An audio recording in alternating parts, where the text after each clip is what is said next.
नमस्कार दोस्तों, स्वागत है आपका फिर से आपके अपने लीगल चैनल पे। दोस्तों, ज़रा सोचिए, अगर एक किशोरी अपने ही देश में, अपने ही समाज में अपराध का शिकार बन जाए, लेकिन सिस्टम उसे वो सुरक्षा ना दे पाए जिसकी वो हकदार है, तो क्या होगा। दोस्तों, आज मैं आपको एक ऐसी ही सच्ची घटना के ऊपर जजमेंट बताने वाली हूँ जो सुप्रीम कोर्ट तक पहुँची और 23 मई 2025 में एक लैंडमार्क जजमेंट बन गई। तो चलिए इस वीडियो को शुरू करते हैं, अंत तक जरूर देखिएगा।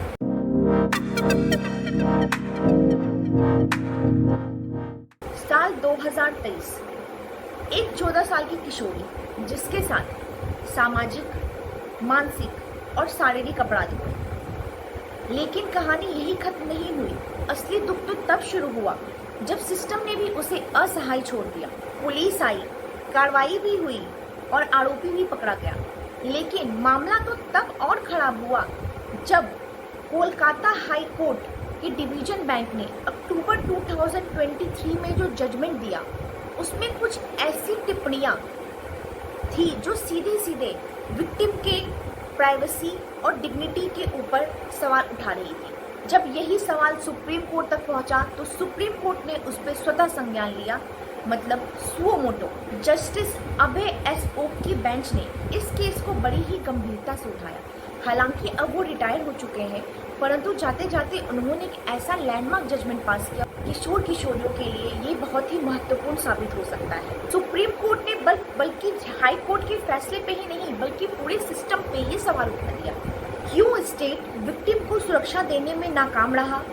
क्यों पुलिस और गवर्नमेंट एजेंसियां किशोरों की सुरक्षा को गंभीरता से नहीं लेती?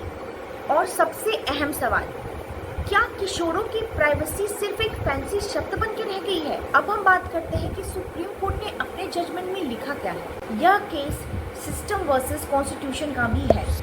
कोर्ट ने माना कि किशोरों के पास प्राइवेसी का अधिकार है।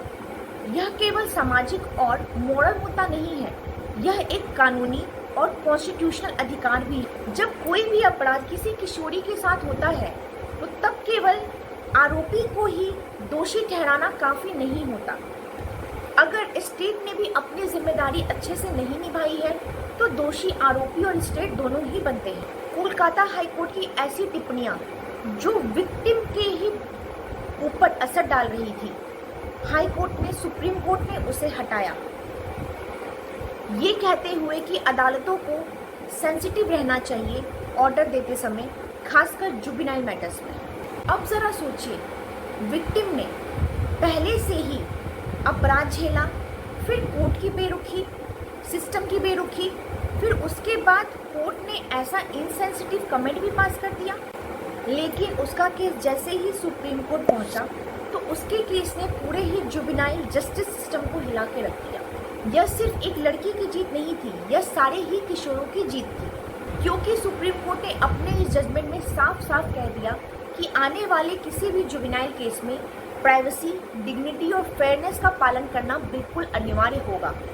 इस केस का एक सबसे बड़ा फैक्ट ये भी है कि विक्टिम और अक्यूज दोनों ही कंसेंशुअल रिलेशन में थे।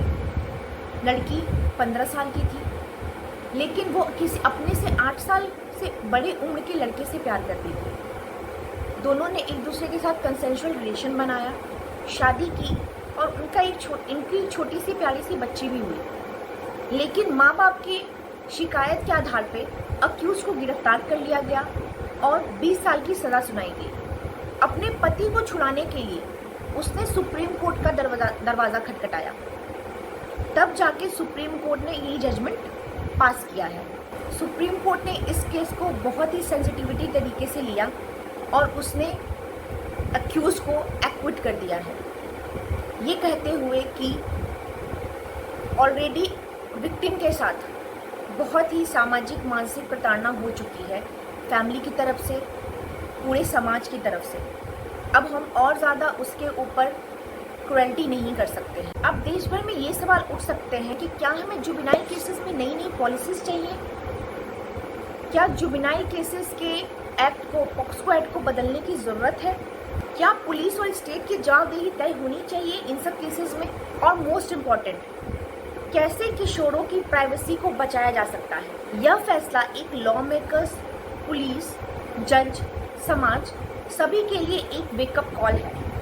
यह सुप्रीम कोर्ट का ऐतिहासिक जजमेंट रिपोर्टेबल इसलिए बना क्योंकि पहली बार इतने बड़े कॉन्स्टिट्यूशनल कॉन्टेक्स्ट में अपहोल्ड किया गया, क्योंकि यह भविष्य के जुवेनाइल जस्टिस सिस्टम के लिए एक बहुत बड़ा फाउंडेशन रखता है, क्योंकि यह जजमेंट बताता है कि अदालतें भी गलती कर सकती हैं, लेकिन सुप्रीम कोर्ट उन गलतियों को सुधारने के लिए हमेशा ही तैयार है। लोअर कोर्ट, पुलिस, राज्य सरकारें सबको अपनी अप्रोच बदलनी होगी। दोस्तों, यह सिर्फ एक केस नहीं है, यह पूरे सिस्टम की कहानी है। हमारे देश में लाखों किशोर ऐसे हैं जो अपनी प्राइवेसी खोते हैं, सोशल मीडिया पर, स्कूल में, अदालतों में। लेकिन इस फैसले ने साफ कर दिया है कि अब कानूनी रूप से उनकी प्राइवेसी पूरी तरह से सुरक्षित है। आपका इस बारे में क्या सोचना है, इस जजमेंट के बारे में क्या सोचना है, काइंडली मुझे कमेंट करके ज़रूर बताइएगा। अगर ये वीडियो पसंद आई हो और जानकारीपूर्ण लगी हो तो लाइक करें, चैनल को सब्सक्राइब करें और ज़्यादा से ज़्यादा शेयर करें, जिससे कि ये वीडियो उन लोगों तक पहुंच सके जिनको ये बहुत ही ज़्यादा ज़रूरी लगे। तो चलिए वीडियो को समाप्त करते हैं और मिलते हैं नेक्स्ट वीडियो में। तब तक के लिए धन्यवाद।